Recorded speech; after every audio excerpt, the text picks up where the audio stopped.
Assalamualaikum warahmatullahi wabarakatuh.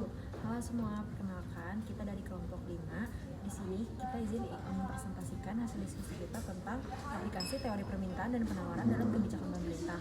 Sebelumnya perkenalkan, nama saya Valensa Mumtaza dengan NIM 4312 40 139. Saya Alia dengan NIM 4312 40 10051 dengan nomor absen 50. Saya Anggita Ramadhani dengan NIM 4312 40 119. Judul kita teori permintaan dan penawaran. Emang teori permintaan dan penawaran itu apa sih? Nah, teori permintaan dan penawaran itu adalah teori permintaan dan penawaran merupakan salah satu pilar utama dalam ekonomi yang membantu memahami bagaimana harga dan kuantitas barang ditentukan di pasar. Namun, kebijakan pemerintah seringkali berinteraksi dengan teori ini untuk mencapai tujuan ekonomi tertentu, seperti stabilitas harga, peningkatan produksi, atau perlindungan konsumen. Oh, kalau kayak gitu ada faktornya nggak sih? Ada dong. Nah, faktor yang mempengaruhi permintaan dan penawaran itu adalah permintaan harga barang, kemudian pendapatan konsumen, selera jumlah konsumen, dan harga barang substitusi. Serta ekspektasi. Penawaran harga barang, biaya produksi, teknologi, jumlah penjual, dan ekspektasi. Berarti kalau ada faktor ada dampaknya dong. Ada dong. Nah, dampak kebijakan pemerintah terhadap permintaan penawaran itu ada dua. Yang pertama itu dampak pada permintaan, yaitu kebijakan seperti pajak atau subsidi dapat menggeser kepala permintaan, mempengaruhi harga dan kuantitas keseimbangan. Namun yang kedua itu ada dampak pada penawaran. Yang pertama itu ada kebijakan seperti regulasi atau insentif dapat menggeser kurva penawaran, juga mempengaruhi harga dan kuantitas keseimbangan. Oh, gitu ya. Udah jelas belum? Udah.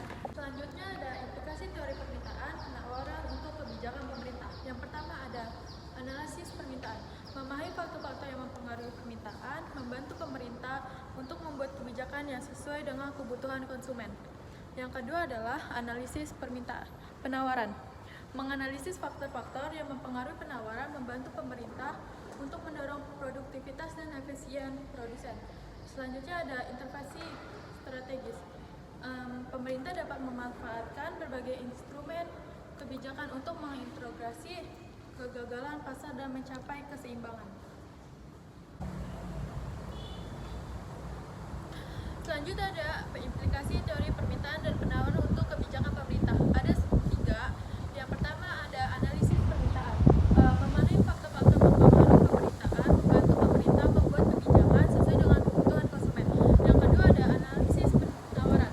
Menganalisis faktor-faktor mempengaruhi penawaran, membantu pemerintah untuk mendorong atau mendukung produktivitas dan efisien produsen. Yang ketiga ada intervensi strategis. Pemerintah dapat memanfaatkan berbagai instrumen kebijakan untuk mengoreksi kegagalan pasar dan mencapai keseimbangan. Peran pemerintah dalam mempengaruhi permintaan dan penawaran. Ada 2 kebijakan. Yang pertama adalah kebijakan pajak. Kebijakan pajak ini melindungi produsen dalam negeri dalam meningkatkan tarif pada barang impor.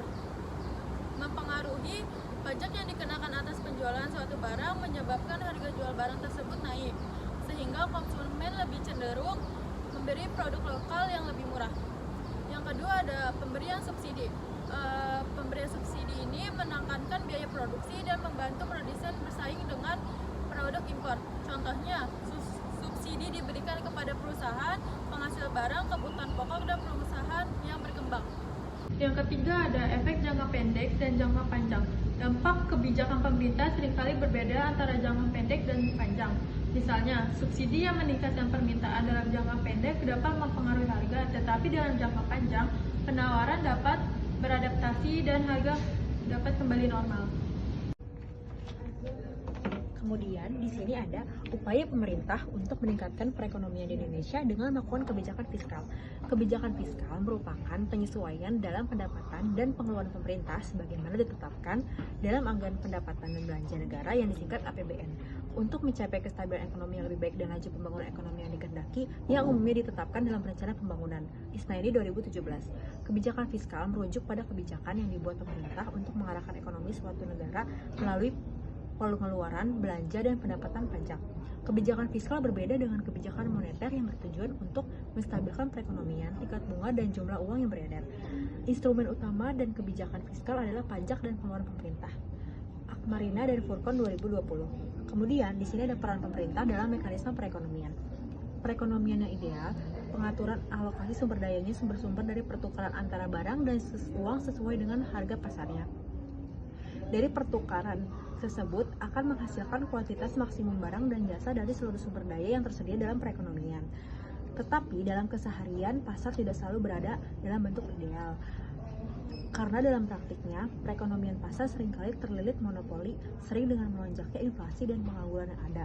Pada praktiknya, distribusi pendapatan dalam masyarakat atau lazis tangan pemerintah pada kehidupan ekonomi, agar mendampingi tangan yang tidak tampak dan terkandung dalam pasar.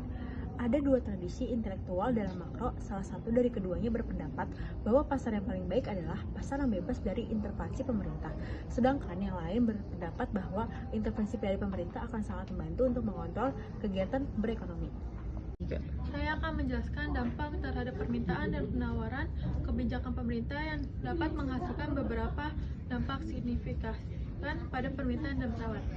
Terdapat 3 dampak. Yang pertama yaitu perubahan pada harga dan kuantitas barang yang diperjualbelikan, kebijakan fiskal atau moneter yang mengubah harga barang atau tingkat pendapatan menyebabkan pergeseran dalam kurva permintaan penawaran yang pada akhirnya akan mempengaruhi harga dan jumlah barang yang diproduksi oleh konsumen. Yang kedua adalah ketidakseimbangan pajak. Dalam beberapa kasus, kebijakan pemerintah seperti pengenaan pajak subsidi dapat menyebabkan ketidakseimbangan antara permintaan dan penawaran. Misalnya, subsidi yang berlebihan dapat menciptakan tergantungan pada suatu barang, sementara pengenaan pajak yang tinggi dapat menurunkan daya beli masyarakat. Selanjutnya ada pajak menurut para ahli. Yang pertama itu menurut Mardiasmo menjelaskan bahwa pengertian pajak adalah iuran yang wajib dibayarkan oleh rakyat kepada negara dan masuk ke dalam kas negara. Lalu negara atau pemerintah baru bisa bertugas untuk melaksanakan undang-undang serta pelaksanaannya bersifat memaksa tanpa adanya balas jasa. Selanjutnya itu pajak menurut ahli menurut Rahmat Sumitro menjelaskan bahwa dalam buku perpustakaan edisi revisi 2013 menyebutkan bahwa penjelasan pengertian pajak adalah iuran rakyat kepada kas negara Indonesia berdasarkan undang-undang yang berlaku di mana proses tersebut dapat dipaksa tanpa memperoleh. Selanjutnya ada pengaruh pajak terhadap perekonomian di Indonesia. Reformasi perpajakan daerah di Indonesia sudah berlangsung selama kurang lebih 20 tahun. Tujuan dari reformasi perpajakan tersedia adalah untuk meningkatkan penerimaan daerah dan sektor perpajakan yang akan digunakan untuk kemakmuran rakyat melalui pertumbuhan ekonomi dan pembangunan daerah. Penelitian ini bertujuan untuk menginvestigasi pengaruh penerimaan pajak terhadap pertumbuhan ekonomi di Indonesia. Selanjutnya ada masih pengaruh pajak terhadap pertumbuhan perekonomian di Indonesia, yaitu hasil yang diperoleh dari riset ini adalah penerimaan pajak provinsi berpengaruh positif dan signifikan terhadap pertumbuhan ekonomi provinsi di Indonesia selama periode 2013 sampai 2016. Implikasi dari temuan ini adalah untuk dapat meningkatkan pertumbuhan ekonomi suatu daerah diperlukan dukungan keseimbangan penerimaan pajak daerah sebaiknya juga dimanfaatkan untuk mengidentifikasi proyek yang produktif sehingga dapat memperoleh pertumbuhan ekonomi. Sekian hasil video pemaparan materi dari kita bertiga. Kurang lebihnya mohon maaf. Wassalamualaikum warahmatullahi wabarakatuh.